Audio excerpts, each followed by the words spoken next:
Assalamualaikum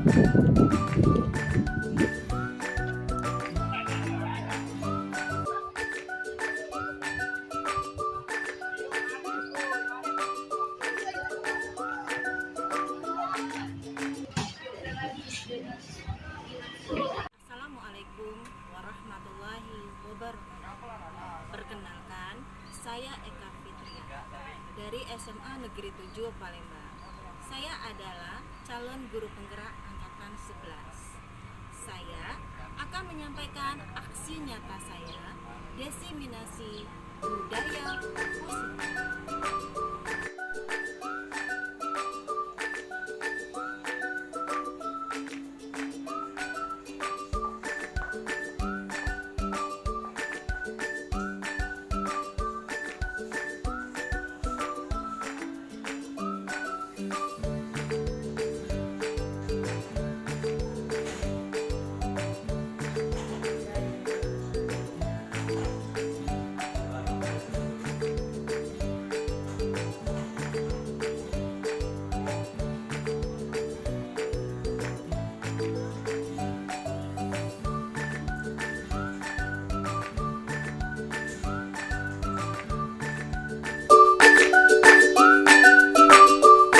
Assalamualaikum warahmatullahi wabarakatuh.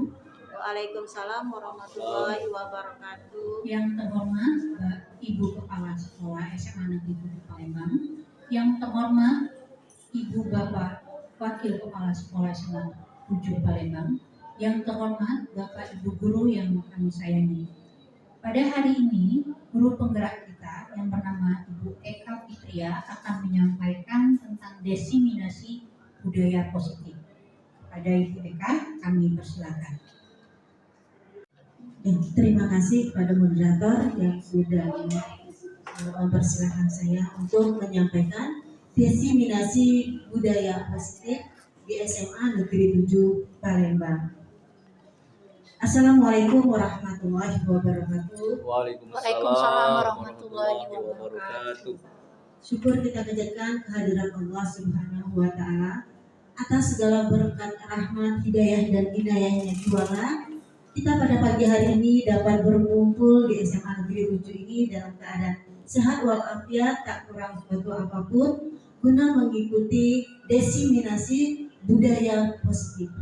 Kegiatan ini merupakan aksi nyata dari calon guru penggerak angkatan 11 yang nantinya setelah mendapatkan materi desiminasi ini, harapannya untuk kita ke depan kita mendapatkan wawasan baru mengenai budaya positif yang nantinya bisa kita aplikasikan di sekolah kita guna tercapainya visi impian sekolah kita. Baiklah, sebelum saya menjelaskan apa itu budaya positif, saya akan mengajukan beberapa pertanyaan kepada Bapak Ibu.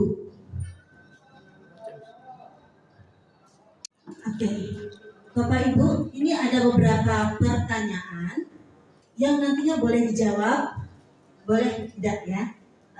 Seiring nanti saya sampaikan penjelasan mengenai materi disiplin positif dan budaya positif, nanti kita akan bisa mengetahui apa jawaban yang ideal untuk beberapa pertanyaan berikut. Apakah Bapak Ibu setuju bila pertama, pemberian hukuman dapat mendisiplinkan siswa? Pertanyaan kedua, bahwa pemberian hadiah meningkatkan prestasi siswa. Pertanyaan ketiga, guru harus mampu memberikan solusi untuk setiap siswa yang bermasalah. Pertanyaan keempat, guru berperan sebagai teman bagi siswa.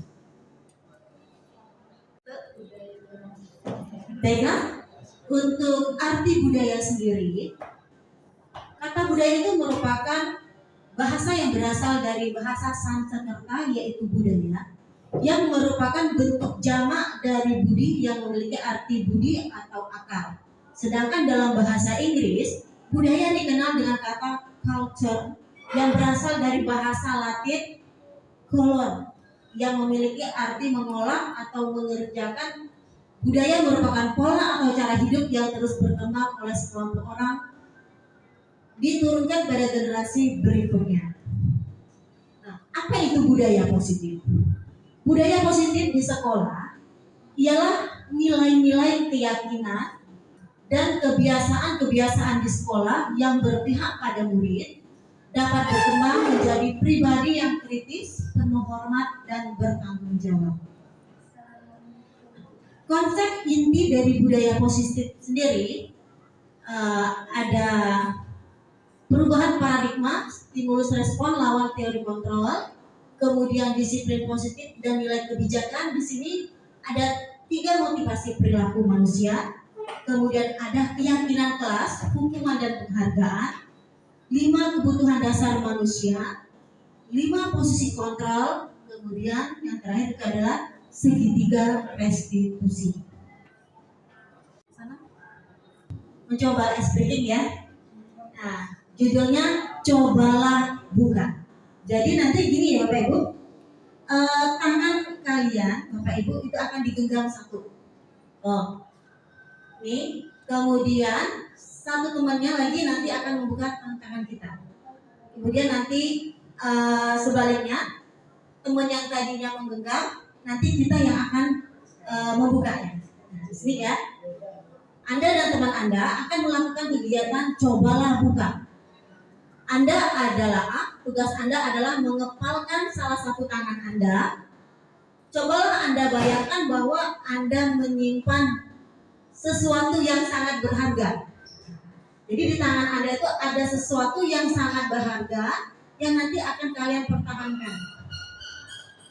Kemudian nanti temannya akan memegang tangan Bapak Ibu untuk meminta supaya tangannya dibuka dengan cara boleh membujuk, menghardik, mengintimidasi, memarahi, menggoda, menggelitik, bahkan menawari Anda uang agar Anda bersedia untuk membuka tangannya.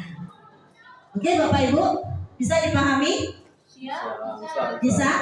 Apakah mau sambil berdiri? Boleh? Iya, oke, boleh sambil berdiri. Ya, salah satu memegang tangannya, nanti teman yang sebelahnya akan buka. Kita bayangkan selama berapa detik ya? Pejamkan matanya sekitar 10 detik. Bayangkan di tangan Bapak Ibu ada benda yang sangat berharga yang akan Bapak Ibu pertahankan. Oke? Siap? Silakan pejamkan matanya. Oke? Ya, selanjutnya teman di sebelahnya meminta Anda untuk membuka tangannya. Ayo, ya boleh. Kita mulai. Ya, teman sebelahnya silakan membuka tangannya dulu. Nanti bergantian. Ya, ya, ya. Coba, ayo. Ya, silakan dibuka tangannya temannya. Bujuk tangan kalian temannya untuk membuka tangannya. Bagaimana? Ya. Iya, tidak mau membukanya ya. Iya. Oke, Bapak Ibu. Mahal. Ternyata temannya tidak mau membuka tangannya. Sekarang sebaliknya. Gantian. Ya, gantian.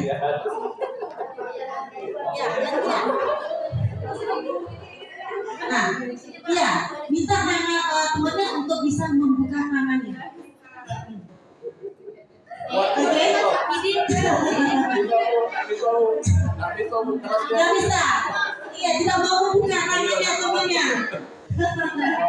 Iya, ada yang mau membuka? Ada. Oh, ada yang mau membuka. Ada yang tidak mau membuka. Dipertahankan ya. Ya, oke. Ya, terima kasih Bapak Ibu, silakan duduk kembali, tepuk tangan.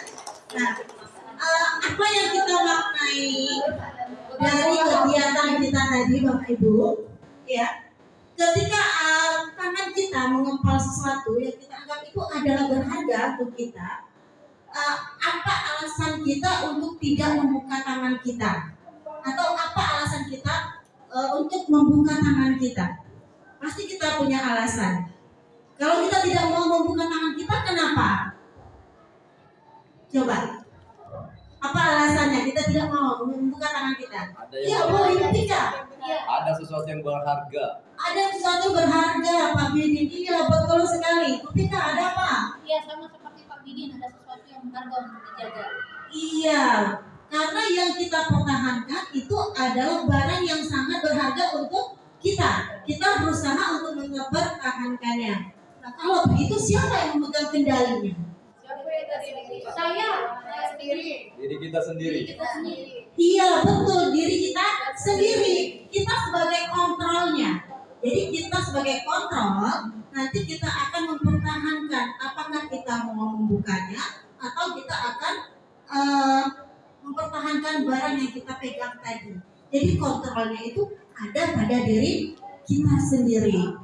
Jadi kemungkinan jawabannya banyak ya, dan bervariasi. Ada yang mau membuka, ada yang tidak mau membuka, mempertahankan, ada yang sampai tarik-tarikan dari sepertinya sangat kuat sekali, sangat mempertahankan, ternyata barangnya ini sangat berharga. Jadi itu adalah kontrol dari diri kita, Bapak Ibu.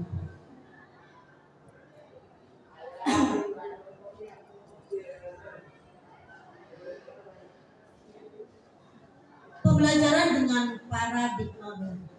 Jadi dari kegiatan yang sudah kita lakukan tadi, itu ada kontrol diri kita. Di sini ada pembelajaran dengan paradigma baru. Apa itu pembelajaran dengan paradigma baru? Yaitu pembelajaran yang dirancang berdasarkan pembelajaran yang berdiferensiasi, sehingga siswa belajar sesuai dengan kebutuhan dan tahap perkembangan siswa. Sementara paradigma pendidikan sendiri menurut filosofi Ki Hajar Dewantara bahwa anak-anak itu terlahir berdasarkan bakatnya masing-masing sesuai dengan kodrat alam dan kodrat zamannya. Pendidikan sebaiknya berpihak kepada murid. Itu merupakan filosofi dari Ki Hajar Dewantara. Nah, bagaimana perubahan paradigma budaya positif sendiri? Menurut Dr. William Glasser dalam kontrol teori, untuk meluruskan beberapa miskonsepsi tentang kontrol, yaitu ilusi guru mengontrol murid, ilusi bahwa semua penguatan positif efektif dan bermanfaat, ilusi bahwa kritik dan membuat orang merasa bersalah dapat menguatkan karakter, ilusi bahwa orang dewasa memiliki hak untuk memaksa. Nah, kita lihat apakah ilusi ini sudah sesuai dengan kontrol kita sebagai seorang guru. Ilusi guru mengontrol diri murid. Pada dasarnya kita tidak dapat memaksa murid untuk berbuat sesuatu. Kita kembalikan ke kodrat alamnya, bahwa murid itu memiliki kebebasan karena dia sesuai dengan minat dan bakatnya. Jika murid tersebut memilih untuk tidak melakukannya, walaupun tampaknya kita sedang mengontrol perilaku murid tersebut, hal itu karena murid tersebut tidak mengizinkan dirinya untuk dikontrol, dan itu murid memang memiliki hak untuk itu. Bentuk kontrol guru menjadi kebutuhan dasar yang dipilih murid tertentu. Teori kontrol menyatakan bahwa semua perilaku memiliki tujuan, bahkan terhadap perilaku yang tidak disukai. Jadi ilusi guru mengontrol murid itu apakah sudah sesuai atau belum, itu tergantung nanti kita lihat situasi dan kondisi. Namun jangan lupa kita kembalikan ke kodrat alam untuk anak. Kemudian ilusi bahwa semua penguatan positif efektif dan bermanfaat. Bahwasanya kita mengatakan bahwa kita memberikan penguatan itu adalah hal yang positif dan bermanfaat untuk siswa. Nah, kita lihat apakah usaha untuk mempengaruhi murid agar mengulangi suatu perilaku tertentu adalah suatu usaha untuk mengontrol murid tersebut dalam jangka waktu tertentu. Biasanya kita akan memberikan ke murid menghasilkan penguatan dan kita berikan jangka waktu tertentu dengan harapannya murid bisa berubah. Itu biasanya kita lakukan. Nah, kemungkinan murid tersebut akan mengetahui atau menyadari bahwa dirinya mencoba untuk menolak kebujukan kita atau menjadi murid yang bergantung pada pendapat gurunya. Jadi kontrol itu bisa membuat anak jadi ketergantungan kepada gurunya. Kemudian ilusi bahwa kritik dapat membuat orang merasa bersalah, dapat menguatkan karakter. Menggunakan kritik dan rasa bersalah untuk mengontrol murid justru menuju pada identitas yang gagal. Kenapa? Karena mereka belajar untuk merasa buruk tentang dirinya. Mereka mengembangkan dialog dirinya yang negatif, kadang terkala sulit bagi guru untuk mengidentifikasi bahwa mereka melakukan ini karena seringkali cukup guru menggunakan kalimat atau kata-kata yang terbatas. Kemudian ilusi bahwa orang dewasa memiliki hak untuk memaksa. Nah, ini terkadang juga kita lakukan. Kita sering memaksa bahwa si anak harus melakukan ini, harus melakukan ini, dan itu menurut kita itu adalah baik. Ternyata hal ini dapat mempengaruhi perilaku murid kita. Tadi kita sudah melihat bagaimana ilusi dari stimulus respon. Bagaimana seorang bisa merubah dari paradigma stimulus respon pada pendekatan teori kontrol. Jadi di sini ada stimulus responnya, bagaimana teori kontrolnya. Yang pertama itu realitas kebutuhan kita itu sama. Untuk teori kontrolnya, ternyata realitas kebutuhan kita itu tidak sama. Kebutuhan kita itu berbeda-beda. Yang kedua, semua orang melihat hal yang sama. Teori kontrolnya, pada kenyataannya setiap orang itu memiliki gambaran yang berbeda-beda untuk setiap orangnya. Selanjutnya kita mencoba mengubah agar orang berpandangan sama dengan kita. Untuk teori kontrolnya, kita berusaha memahami pandangan orang lain tentang dunia. Artinya di sini kita tidak bisa mengubah orang, tapi kita di sini berusaha memahami pandangan orang lain. Selanjutnya, perilaku buruk dilihat sebagai suatu kesalahan.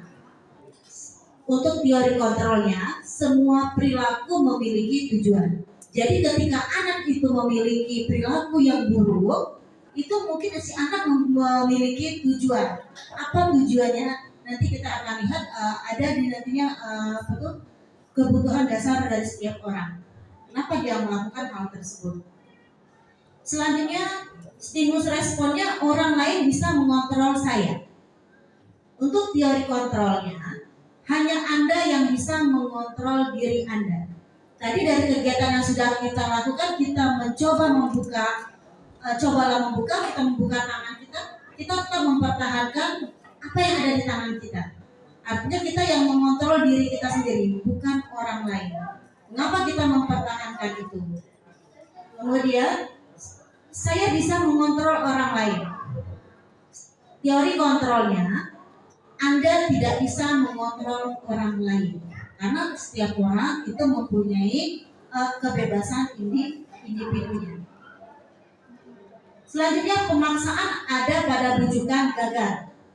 Teori kontrolnya, kolaborasi dan konsensus menciptakan pilihan-pilihan baru. Artinya apa di sini? Bahwa pemaksaan, kita memaksa orang, ternyata orang tidak mau, kita menyatakan bahwa itu adalah suatu rujukan yang gagal. Pada kenyataannya, kita harus berkolaborasi dengan orang lain untuk bisa menciptakan pilihan-pilihan baru, tidak harus dengan memaksa orang lain.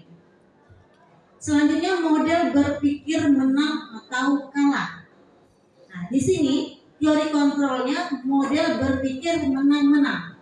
Apa itu model berpikir menang-menang? Artinya di sini ada suatu pola pikir bahwa setiap orang itu nanti akan mempunyai pilihan-pilihan terhadap pemikiran yang dia ambil.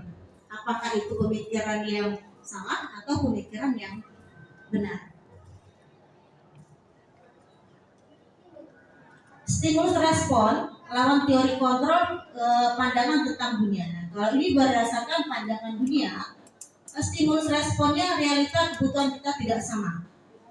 Teori kontrol tentang dunia menyatakan bahwa realita bahwa kebutuhan orang itu berbeda-beda, tidak sama.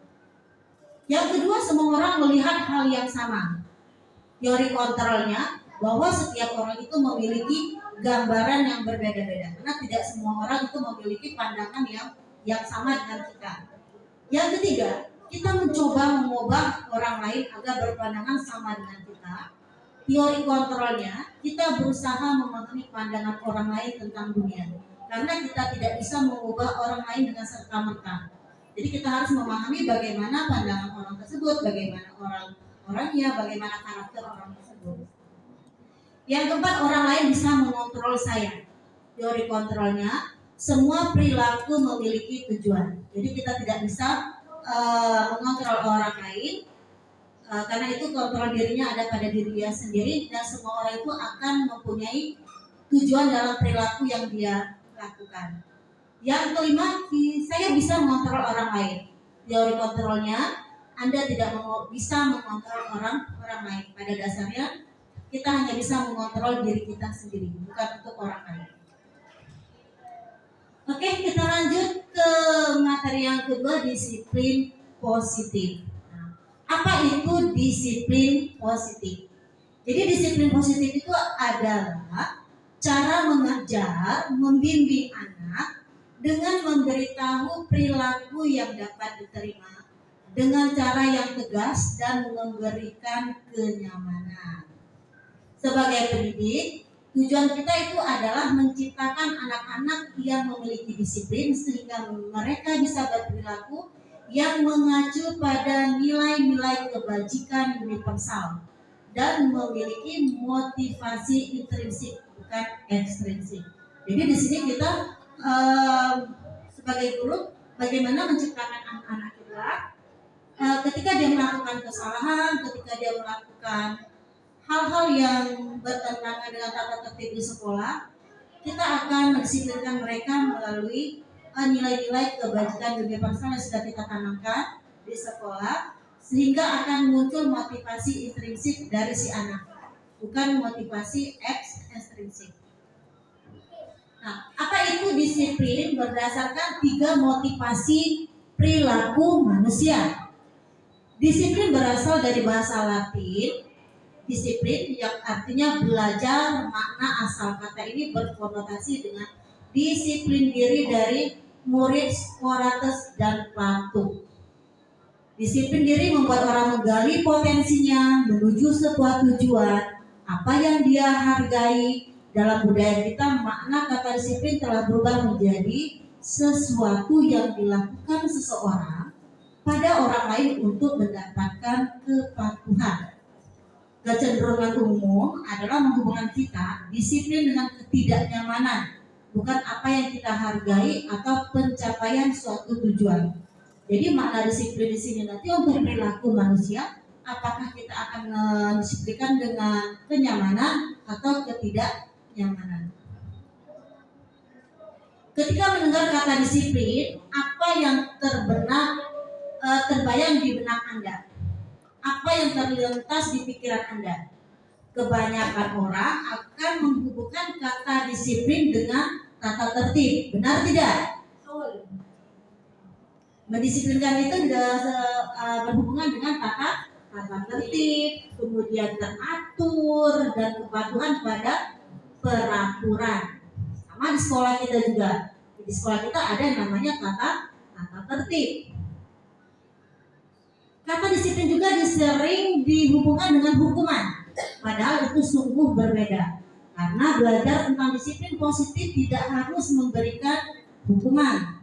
Justru itu adalah salah satu alternatif terakhir kalau perlu tidak digunakan sama sekali. Dalam budaya kita, makna kata disiplin dimaknai menjadi sesuatu yang dilakukan seseorang pada orang lain untuk mendapatkan kepatuhan. Kita cenderung menghubungkan kata disiplin dengan ketidaknyamanan. Kenapa tidak nyaman?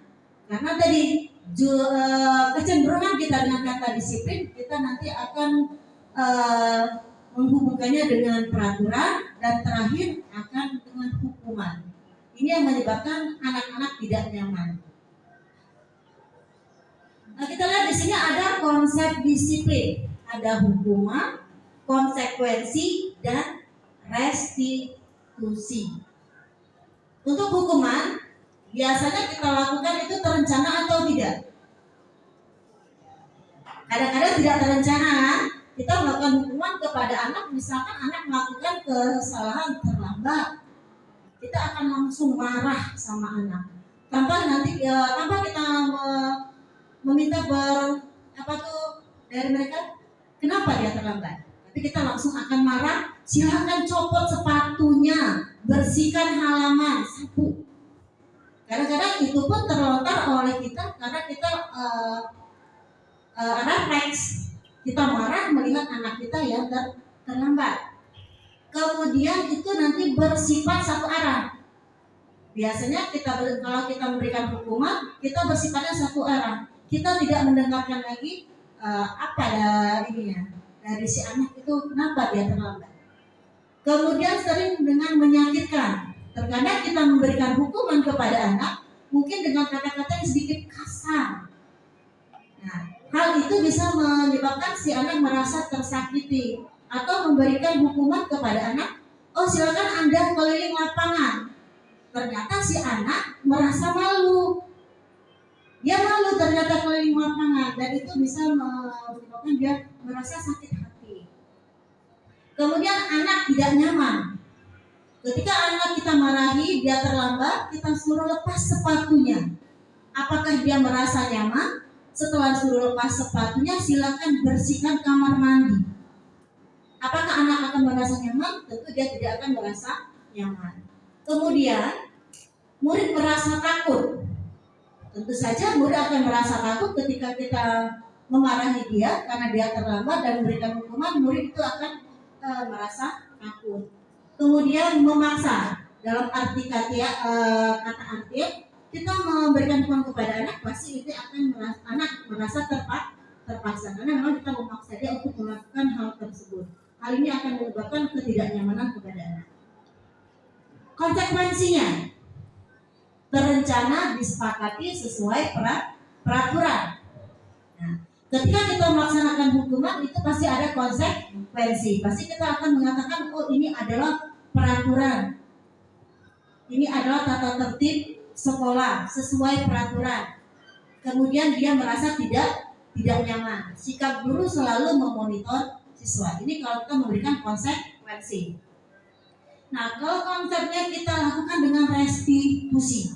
Nah, di sini ketika kita melakukan restitusi, yang akan kita munculkan itu adalah murid bertanggung jawab terhadap kesalahan. Kemudian fokus pada pemecahan masalah dalam jangka waktu panjang. Murid menghormati diri dan orang lain.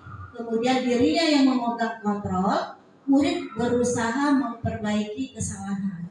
Nah, dari ketiga konsep ini, mana yang sering kita lakukan, Bapak Ibu? Hukuman. Coba boleh dituliskan di sticky note-nya, silahkan boleh. Yang mana yang sering kita lakukan? Apakah kita sering melakukan hukuman, konsekuensi, atau restitusi pada saat kita melakukan penyelesaian sebuah permasalahan? Boleh dituliskan. Nanti kita ditempel ke sini, ya boleh Bapak Ibu.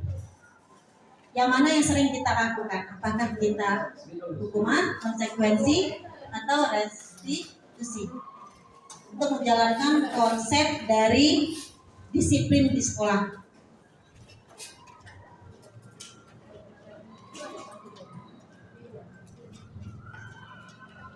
Yang sering dilakukan, Bu ya? Ya, yang sering kita lakukan. Apakah kita menjalankan untuk mendisiplinkan siswa kita? Apakah kita dalam memberikannya hukuman, konsekuensi, atau kita selesaikan dengan restitusi yang sering kita lakukan? Jika siswa kita melakukan kesalahan, mungkin di kelas atau di luar kelas.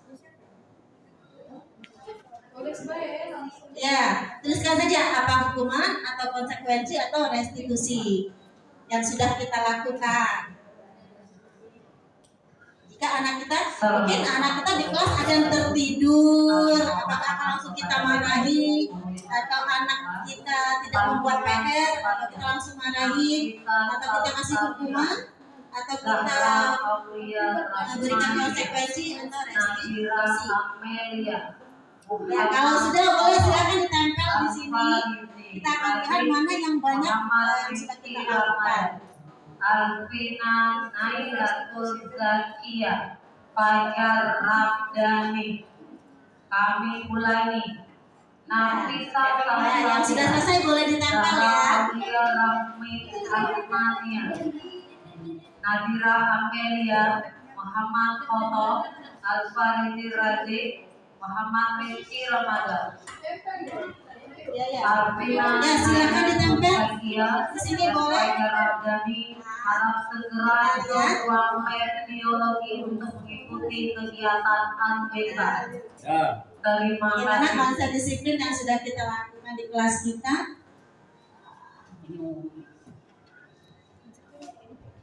Hukuman.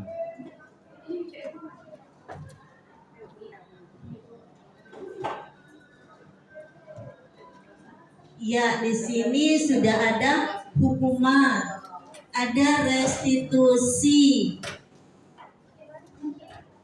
ya, ada konsekuensi.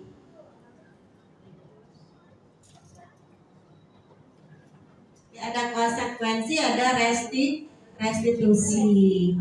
Ya, jadi di sini sudah beragam ya. Ada yang sudah melakukan pendisiplinannya dengan menerapkan restitusi, segitiga restitusi. Ada juga yang masih hukuman. Apa itu? Hukuman karena selama ini secara tidak langsung atau secara tiba-tiba. Oh, melakukan hukumannya itu refleks ya, karena dia secara tidak langsung. Konsekuensi, iya Bapak Ibu, betul sekali. Ketika kita melakukan konsep disiplin di sekolah kita, di kelas kita sendiri, terkadang tanpa kita sadari, tanpa terencana, terkadang kita melakukan hukuman dan ada juga konsekuensi. Tapi sebaiknya kalau dulunya konsep kita banyak ke hukuman, sekarang coba kita beralih ke restitusi. Kenapa? Salah satu penyelesaian disiplin itu kan kita menggunakan dengan segitiga restitusi. Di sini kita ingin memunculkan tanggung jawab siswa terhadap permasalahan yang sudah dia buat. Kemudian di sini kita akan fokus ke pemecahan masalahnya. Kita mencoba membimbing anak untuk mencari pemecahan terhadap masalah yang sudah dia lakukan. Kemudian di sini anak sebagai kontrolnya. Kemudian di sini juga diharapkan murid akan bisa memperbaiki kesalahannya. Jadi tidak serta-merta langsung memberikan hukuman.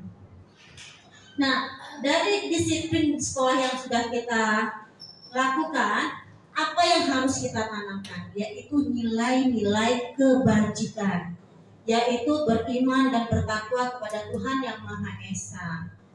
Sering anak lakukan sekarang, kita tanya dulu, kita stabilkan dulu.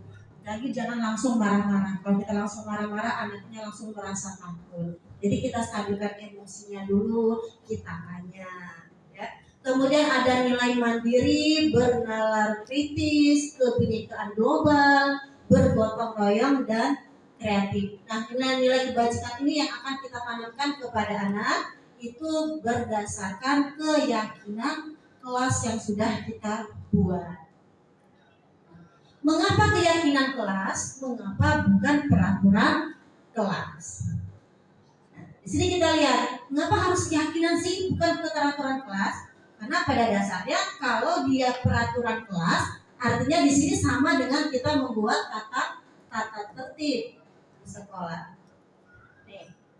Coba Bapak Ibu lihat di sini ada kesepakatan kelas, sebelahnya juga kesepakatan kelas. Menurut Bapak Ibu, yang mana keyakinan kelas, yang mana kesepakatan kelas? Coba dilihat. Yang sebelah kiri apa yang sebelah kanan?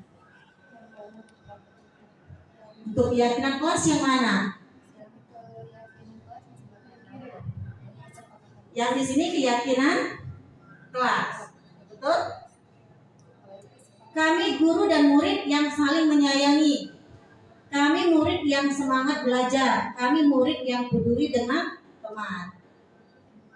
Sepakat bahwa ini adalah keyakinan kelas. Ya. Keyakinan kelas yang di sebelah itu adalah kesepakatan kelas. Karena yang di sebelah kiri itu adalah isinya mengenai tentang tata tertib. Sementara di sini adalah keyakinan untuk anak-anak kita yang kita tanamkan. Di sini ada nilai-nilai kebajikan universal yang kita berikan. Kami guru dan murid yang saling menyayangi. Nah, berarti di sini cinta dan kasih sayang yang kita tanamkan nilainya. Kami murid yang semangat belajar. Anak yang kreatif bisa masuk ke sini. Kami murid yang peduli dengan teman-teman.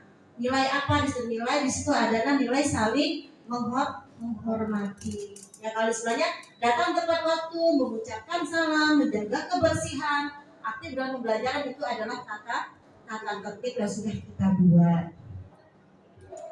Nah, keyakinan kelas dibuat berdasarkan kesepakatan kelas antara guru dan siswa dan sifatnya universal. Sementara peraturan biasanya dibuat oleh guru dan bersifat satu arah. Tidak boleh ribut di kelas. Datang tidak boleh terlambat. Tidak boleh tidak buat PR. Kata-kata tidak itu sering ada di peraturan. Itu biasanya datangnya dari satu arah dan tidak ada kesepakatan antara siswa dan guru. Biasanya hanya guru saja yang memberikan peraturan itu. Seseorang akan lebih tergerak dan bersemangat untuk menjalankan keyakinannya daripada hanya sekedar mengikuti serangkaian peraturan. Jadi anak-anak kita itu tidak akan tergerak, tidak akan muncul motivasi intrinsiknya kalau hanya berdasarkan peraturan. Tidak boleh datang terlambat, tidak boleh makan di kelas. Di situ kata-kata tidak boleh semua. Sementara anak merasa bosan, tidak boleh semua. Nah, artinya di sini apa? Di keyakinan nanti kata-kata tidak boleh itu kita buat dengan kalimat yang positif, bahwa makanlah di tempat ruang makan. Nah, di situ anak akan merasa nyaman dan mereka tahu bahwa kelasnya harus bersih. Kemudian misalkan contohnya lagi menggunakan HP ketika diizinkan guru. Di situ anak akan merasa mereka meyakini bahwa ketika kita menggunakan HP itu harus ada izin dari guru, dan itu keyakinannya. Tapi kalau kita buat kalimat tidak boleh menggunakan HP, anak-anak akan merasa tidak boleh semuanya. Dikit-dikit tidak boleh. Tapi kalau di situ menggunakan HP dengan izin guru, mereka tahu di situ ada kebajikan penggunaan IT secara global. Jadi kita tanamkan keyakinan yang menurut mereka memang itu adalah hal yang harus kita yakini dan harus kita lakukan. Misalkan jangan buang sampah di kelas. Ada kata-kata jangan masih. Kita buat kelas harus rapi dan bersih. Itu keyakinannya bahwa nanti mereka akan tahu kalau kita mau belajar kelasnya harus rapi dan bersih. Seperti itu. Sehingga itu nanti akan memunculkan motivasi dari mereka bahwa mereka sudah tahu ketika kita belajar kelas harus rapi dan bersih. Tapi jangan lagi mengatakan jangan. Anak merasa ini seperti hukuman saja buat mereka. Semuanya tidak boleh dan mereka merasa tidak nyaman. Nah, bagaimana prosedur pembentukan keyakinan sekolah atau kelas? Saya rasa di sini Bapak Ibu sudah melakukannya, betul? Ya, pasti sudah ada yang melakukannya ya. Nah, dengan cara bagaimana? Yang pertama, kita mempersilakan warga sekolah, siswa untuk mencurahkan ide tentang peraturan yang akan disepakati. Seperti apa misalnya? Boleh kita seperti tadi kita tuliskan di kertas sticky note. Nanti anak-anak boleh menempelkannya ke dinding. Kita minta mereka mau menulis apa, kita jangan dipaksa. Silakan anak-anak menuliskan apa yang ingin dituliskan mengenai peraturan atau keyakinan di kelas kita. Silahkan mereka tuliskan di sana. Kemudian mencatat semua masukan anak yang sudah ditempel. Nanti kita lihat masukan-masukan anak apa, kemudian kita kelompokkan jadi satu. Nah, kalau masih ada menggunakan kata-kata tidak atau kalimat-kalimat yang negatif, maka kalimat negatif itu nanti bersama-sama anak kita ganti dengan kalimat yang positif.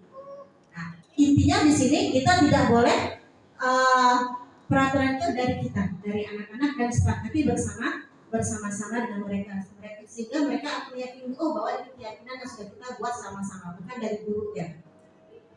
Kemudian tinjau kembali curahan pendapat yang terkumpul dan tersusun menjadi keyakinan kelas atau sekolah. Jadi setelah kita kelompokkan nanti akan terdapat beberapa keyakinan yang sudah bisa kita simpulkan, kita tuliskan ke papan tulis atau boleh langsung ke laptop. Bisa kita buat keyakinan, kita print out. Nah, nanti di sana kita tempelkan di kelas bahwa ini keyakinan yang sudah kita sepakati bersama. Kemudian tinjau ulang keyakinan yang sudah tersusun. Jadi untuk keyakinan kita bisa buat 3-7 keyakinan di kelas, jangan terlalu banyak nanti anak lupa. Karena terlalu banyak. Jadi kita batasi 3-7 keyakinan. Kalau sudah terlalu banyak, jangankan anak, kita sendiri juga lupa. Gitu. Kemudian bisa kita tinjau ulang lagi apakah keyakinan ini sudah masih bisa kita pakai atau sudah tidak cocok lagi untuk kita gunakan di kelas kita atau di sekolah kita. Kemudian meninjau dan menyetujui dengan mendandatanganinya. Jadi itu kita tanda tangani bahwasanya memang ini adalah kesepakatan kita bersama, kita tanda tangani, artinya resmi. Selanjutnya keyakinan kelas ditempel di dinding kelas biar anak-anak sering membaca dan ia ingat. Jadi ketika ada permasalahan kita akan langsung menanyakan apa nak keyakinan kelas kita. Misal nih, ketika kita mengajar di depan kita memberikan materi nih. Biasanya anak-anak di belakang kita jelasin di depan, dia sibuk main sendiri. Ada yang ngobrol, ada yang bercerita, ada yang sibuk main sendiri dengan kerjaannya. Nah, hal ini kita bisa lakukan langsung menegur si anak. Kita samperin si anak, bisa tanyakan dengan penerapan tadi restitusi. Anak lagi kita bisa tanyakan lagi ngapain, kayaknya sibuk sekali. Nanti dia akan menjawabnya. Apakah yang kalian lakukan sudah benar? Itu kita kita validasi. Dia nanti akan menjawab. Nah, bagaimana keyakinan kelas kita? Dengan begitu mereka tahu bahwa kita punya keyakinan kelas bahwasanya di kelas ketika guru mengajar siswa harus memperhatikan ke depan. Boleh kita buat keyakinan. Nanti dia ingat, oh iya bu, ketika kita belajar tidak boleh ribut. Kita bisa lagi menanyakan sama mereka, lantas apa yang akan kamu lakukan setelah ini? Kita dia mencoba memecahkan permasalahannya dan selanjutnya gitu ya. Kemudian teori motivasi perilaku manusia. Ada motivasi eksternal, penghargaan apabila melakukannya, kemudian menghindari dari hukuman. Motivasi internal akan menjadi apa yang memberikan terbaik. Nah, contohnya mana sih eksternal? Misal, saya datang ke sekolah tiap hari tepat waktu agar tidak dimarahi atasan. Artinya di sini apa? Motivasinya supaya tidak dimarahi, tidak mendapat SP. Nah, yang kedua, motivasi internal. Saya ke sekolah agar bisa menjadi teladan untuk murid-murid saya dan bertanggung jawab pada diri sendiri. Artinya di sini kita memang memunculkan motivasi intrinsik bahwasannya saya adalah kewajiban yang harus datang tepat waktu supaya bisa menjadi contoh murid-murid saya. Bukan karena takut dimarahi atasan.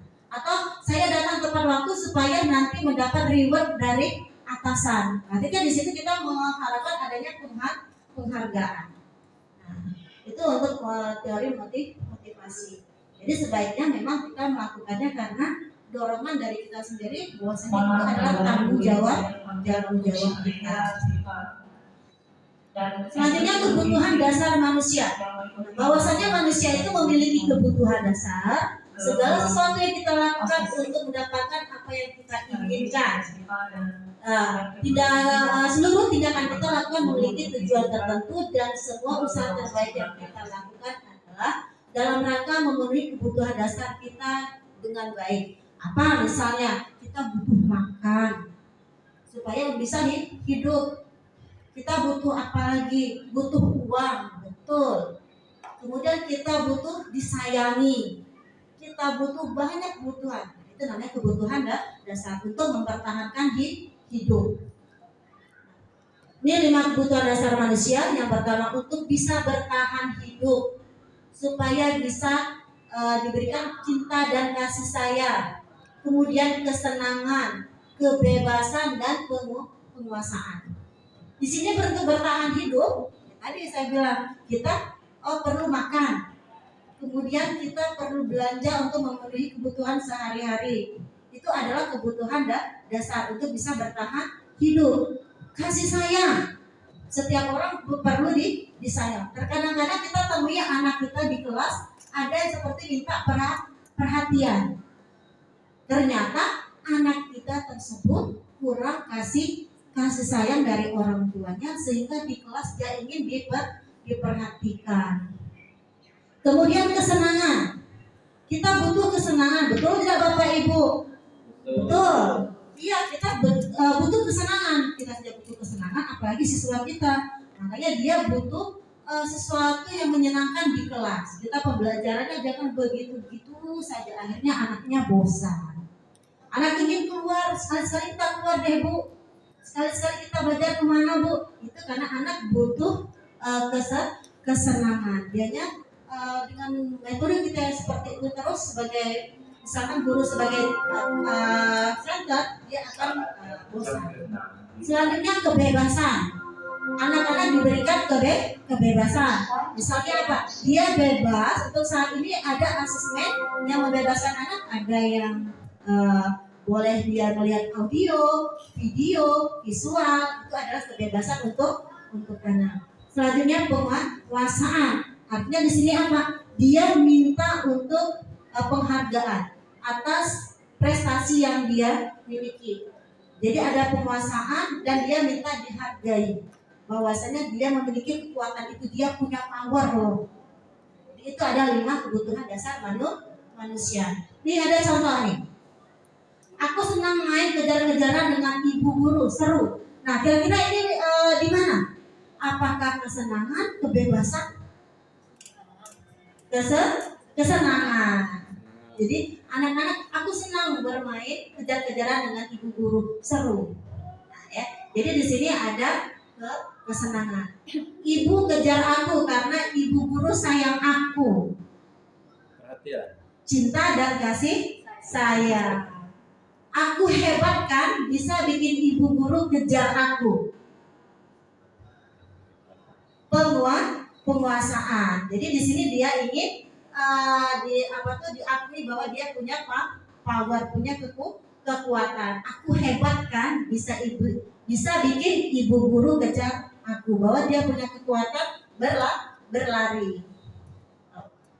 Aku bosan belajar mewarnai terus di dalam kelas. Jadi kebebasan. Jadi anak-anak bisa kita ajak mewarnainya di luar kelas. Jadi gitu. Kemudian teori kontrol. Ketika kita memiliki benda berharga di dalam genggaman tangan kita tadi, kita sudah melakukannya, bahwa kita akan mengontrol diri kita sendiri. Kita akan mempertahankan apa yang sudah kita miliki. Ini ilusi kontrolnya. Kemudian bagaimana 5 posisi kontrol yang ideal untuk kita sebagai guru? Yang pertama, sebagai penghukum, pembuat rasa bersalah, teman, pemantau, manajer. Nah, yang mana yang sering kita lakukan? Apakah penghukum, pembuat rasa bersalah, teman, pemantau, atau manajer? Mana yang lebih ideal? Contoh nih, penerapan 5 posisi kontrol guru. Seorang penghukum bisa menggunakan hukuman fisik atau verbal. Hormat kepada bendera selama 1 jam. Berarti posisi kita sebagai penghukum. Sekarang copot sepatumu dan silakan belajar tanpa sepatu seharian. Kita juga sebagai penghukum. Nah, kalau kita melakukan hal ini, apa yang terjadi kepada anak? Misalkan kita melakukannya dengan nada suara tinggi, bahasa tubuh, mata melotot, kemudian jari menunjuk-nunjuk dan menghardik. Itu kita sebagai penghukum. Apakah ideal untuk kita lakukan? Tidak. Yang kedua, membuat merasa bersalah. Contoh nih, berapa kali Bapak harus memberitahu kamu ya? Kemudian kamu kenapa ya senang sekali mengecewakan ibu? Ibu benar-benar kecewa sekali. Sering kita lakukan seperti ini? Terkadang-kadang iya. Kita sering membuat anak biar dia mengakui kesalahannya. Kamu tidak kasihan sama orang tuanya? Kamu tidak kasihan sama bu guru yang sudah capek-capek? Itu sering kita lakukan. Dan ini berakibat sama anak. Nada suara memelas, halus, sedih, bahasa tubuh merapat pada anak dan seterusnya sering kita lakukan. Ya. Kemudian yang ketiga sebagai teman dengan nada suara ramah, akrab, bercanda, bahasa tubuh merapat pada murid, mata dan senyum jenaka. Ya sudah, kali ini tidak apa-apa, nanti ibu bantu bereskan. Kita menganggap dia sebagai teman. Tapi akibatnya nanti anak akan bergantung kepada kita. Kemarin kamu sudah janji ke ibu bukan? Kenapa terlambat lagi? Ya sudah tidak apa-apa dulu. Nanti Pak Guru bantu. Ini juga akan menyebabkan anak akan merasa tergantung kepada kita. Kemudian sebagai pemantau, peraturan apa ya? Nanti kita akan mengingatkan. Apakah kamu sudah mengerti konsekuensi yang harus kita lakukan bila terlambat? Jadi kita mengingatkan. Kemudian manajer, apa yang kita yakini kembali ke keyakinan ke kelas. Apakah kamu tahu kesalahanmu? Kira-kira bagaimana kamu memperbaiki kesalahanmu? Jadi sebaiknya yang mana kita berada di posisi mana? Apakah penghukum? Apakah sebagai teman? Membuat merasa bersalah? Atau pemantau? Atau manajer? Sebaiknya kita berada pada posisi memantau dan manajer. Tapi yang paling ideal kita ada pada posisi manajer. Apakah harus selalu sebagai manajer? Tidak. Jadi sekali-sekali kita sebagai manajer, sekali-sekali kita sebagai pemantau. Ini menghukum, membuat merasa bersalah. Ini teman, dampaknya ya. Kalau kita sebagai penghukum, dampaknya anak menjadi pendendam, tidak menyukai guru. Kemudian kalau kita membuat dia merasa bersalah, membuat siswa merasa bersalah, rendah diri dan menarik diri. Kalau sebagai teman, murid bergantung pada satu orang, membuat siswa tidak mandiri. Kalau sebagai pemantau, kita bisa menghitung hadiah atau hukuman yang diberikan tanpa melihat nilai kebajikan, tidak sepenuhnya mandiri. Kalau sebagai manajer, murid mandiri, PD memecahkan masalah sendiri. Jadi memang sebaiknya kita ada di posisi manajer. Selanjutnya bagaimana cara penyelesaian permasalahan siswa? Yaitu dengan segitiga restitusi. Nah, segitiga restitusi itu sendiri suatu proses menciptakan kondisi bagi murid untuk memperhatikan kesalahan mereka sehingga bisa kembali pada kelompok dengan karakter yang lebih kuat. Bagaimana caranya? Ada 3 langkah, yaitu langkah yang pertama menstabilkan identitas. Tujuannya untuk mengubah identitas anak yang gagal karena melakukan kesalahan menjadi orang yang sukses dan merasa sedih dan emosional sehingga mampu menggunakan fungsi rasionalnya. Dengan kata-kata apa sering kita sebut? Berbuat salah itu wajar. Tidak ada manusia yang sempurna. Dan ibu bapak juga pernah melakukan hal itu. Jadi kalimat-kalimat ini yang kita berikan kepada anak untuk menstabilkan bahwasanya berbuat salah itu adalah wajar. Setiap orang pernah melakukan kesalahan. Bapak ibu guru juga pernah melakukan kesalahan. Di sini kita akan menstabilkan emosi dia supaya dia tidak merasa takut.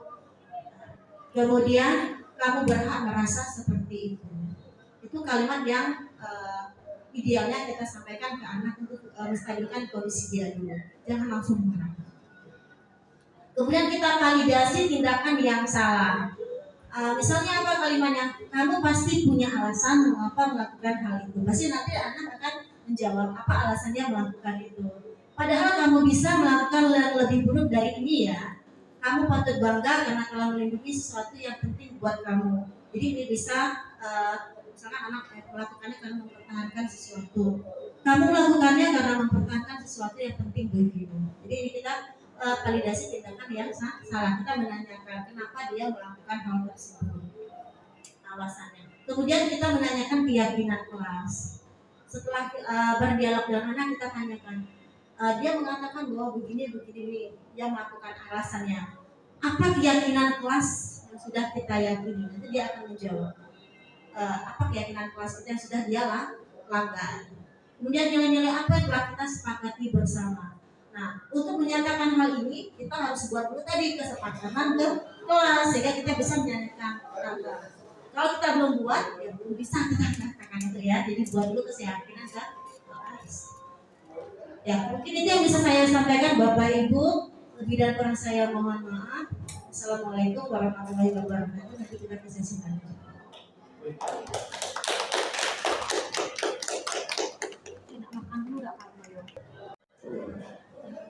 Terima kasih kepada Bapak Ibu. Tadi kita sudah menyaksikan paparan dari Ibu Eka. Untuk sesi berikutnya adalah tanya jawab kepada Bapak Ibu. Kami persilakan tunjuk tangan kalau ada yang mau bertanya.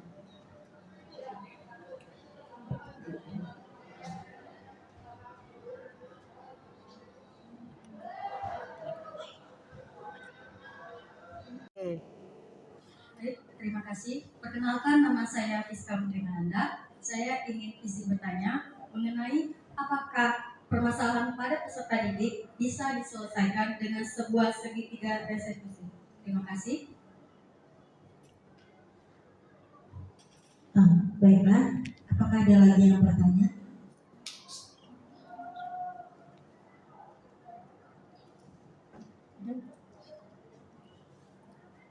Tidak ada lagi ya. Oke, baiklah, saya akan menjawab pertanyaan dari Ibu Ista. Tadi pertanyaannya, apakah permasalahan siswa dapat diselesaikan dengan segitiga restitusi? Jawabannya betul. Jadi restitusi itu adalah salah satu metode yang bisa digunakan guru untuk menyelesaikan permasalahan siswa kita di kelas. Nah, kenapa segitiga restitusi yang disarankan? Karena di segitiga restitusi ini di sini kita akan menciptakan kondisi murid untuk memperbaiki kesalahan mereka, sehingga dia bisa kembali ke kelompoknya dengan karakter yang lebih kuat. Ini tadi kan yang pertama kita lakukan itu adalah menstabilkan identitas siswa. Jadi di sini ketika siswa datang ke kita, kemudian kita akan menstabilkan dulu identitas kepada siswa dengan menyatakan bahwa berbuat salah itu adalah wajar, karena setiap orang pasti akan pernah melakukan kesalahan. Begitu juga dengan ibu guru juga pernah melakukan kesalahan. Jadi itu yang kita lakukan pertama, kita menstabilkan sehingga dia tidak merasa menjadi orang atau anak yang gagal. Dia tidak akan merasa sedih ketika kita panggil. Nah, dia di situ emosional juga. Dia bisa menyatakan dengan rasional apa yang mau dia katakan dengan menstabilkan identitasnya. Jadi kita tidak langsung marah, tapi kita stabilkan dulu emosi dia, sehingga nanti dia akan bisa menyatakan kenapa dia melakukan hal itu. Selanjutnya kita validasi tindakan yang salah. Jadi kita menstabilkan dengan mengatakan, oh bahwa Bu Guru pernah juga melakukan hal tersebut.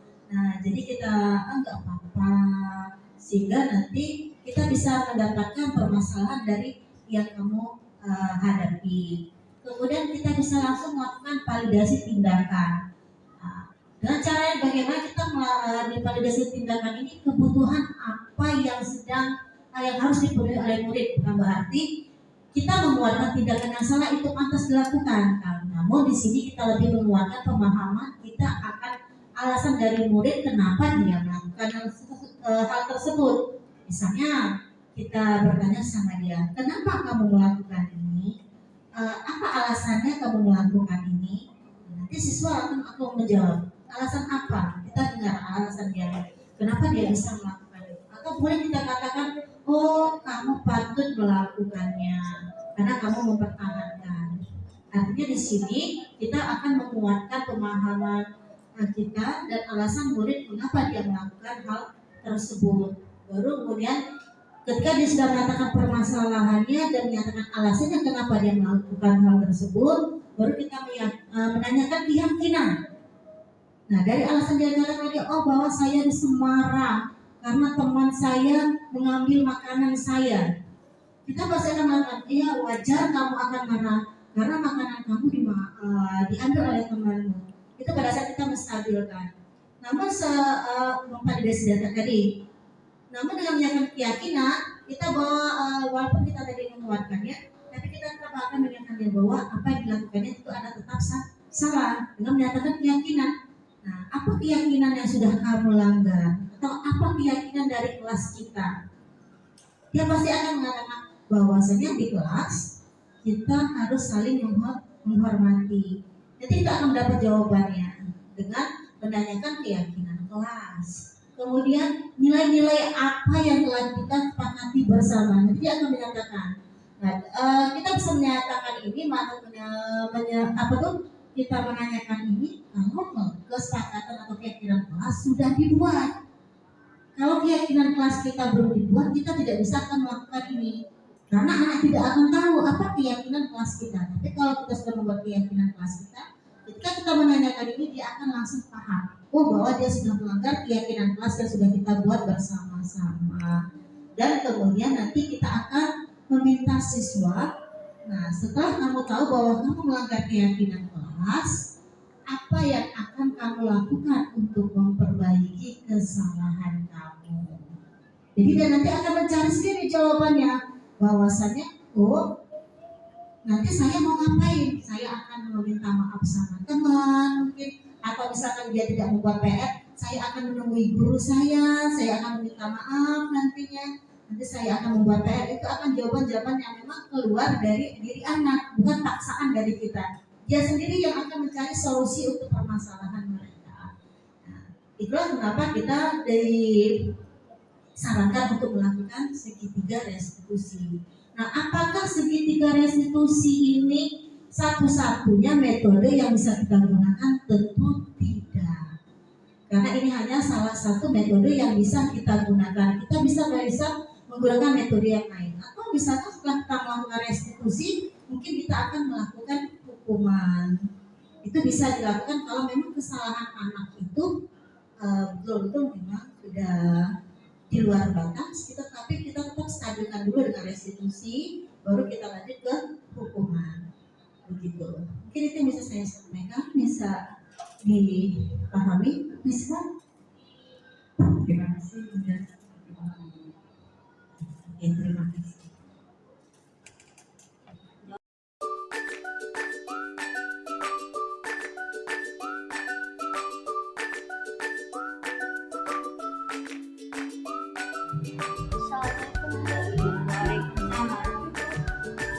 Silakan duduk.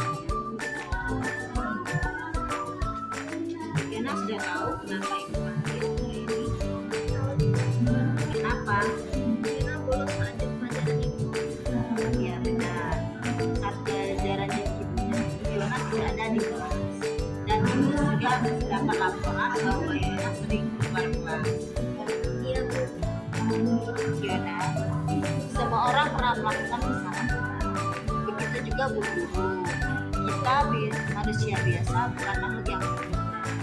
Di sini, ibu tidak mencari siapa yang salah, tapi di sini kita sama-sama mencari solusi supaya Diana tidak melakukan hal ini lagi. Boleh ibu tahu kenapa Diana sering keluar kelas? Saya bosan di kelas dan sering tidak fokus pada pelajaran. Kemudian teman yang mengajak keluar kelas dan memperhatikan kantin. Lalu apa yang kamu lakukan di kantin? Saya hanya ngobrol, main HP sambil makan bersama. Apakah ada manfaatnya?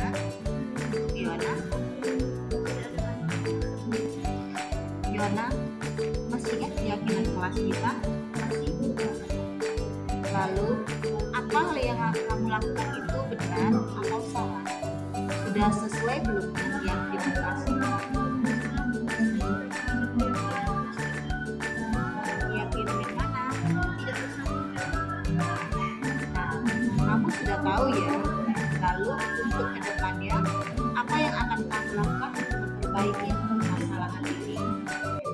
Saya meminta maaf kepada ibu saya tidak memperbaiki salah saya. Dan besok saya juga akan meminta maaf dan tugas ke guru atau kerja lainnya. Karena sudah banyak menyebabkan pelajaran. Baik, Bu Guru mengapresiasi tanggung jawabmu. Semoga kamu mendapatkan pembelajaran bermakna dari kesalahan yang sudah kamu buat. Dan semoga kamu menjadi anak yang sukses ya. Amin. Dan kamu boleh kembali ke kelas. Waalaikumsalam warahmatullahi wabarakatuh. Assalamualaikum warahmatullahi wabarakatuh. Nama saya Yonala, saya dari kelas 10. Saya murid dari TK. Saya merasa senang bersama mereka. Saya menemukan solusi dari masalah saya yang saya keluarkan. Terima kasih banyak.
Boleh ibu tahu kenapa belum tidak mau